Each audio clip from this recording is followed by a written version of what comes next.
Okay, I'd like to introduce everybody to Karma. She is a Greyhound, what we believe is a Greyhound Staffordshire Terrier mix. And she is a dog that I've been working with for about a month, and she's got a high state of fear. She overcompensates in life by being on hyper alert. And there's not really anything that's wrong with that as far as I'm concerned. It's just a little bit harder to manage for someone.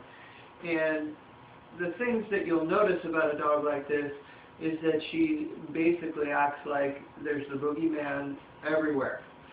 And so she trembles a little bit and she worries. It's basically a constant worry of who's coming, what's going on, and if everything's okay. And this kind of dog, I've got quite a year's experience dealing with dogs like her, and one of the things about me is that I tend to look at it in a viewpoint of that you're not going to really solve her problems and make them go away, but you can teach her a way out of her fear. So we're going to talk a little bit about how to do that, and one of them is a process called counter conditioning. And so what we're going to do is we're going to teach her how to come out of fear, and when she does, then we're going to end up having a reward system that's going to then reinforce her coming out of fear. And realistically, that's what she's doing right now, is she's saying, hey, I'm sitting, touch me.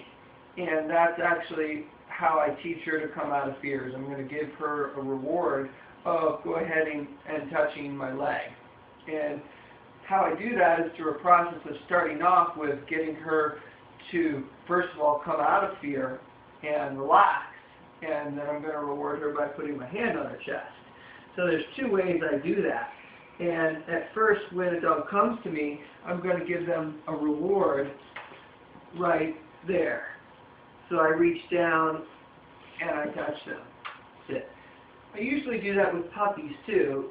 When they come up to me, I'll give them a tap right there and let them know that love's coming. So it tends to be my style of training, is I use affection as a reward over food, and really over dominance. It's a better way to get into an animal, is get into their side where then they may start asking for things from you by showing you that they want affection.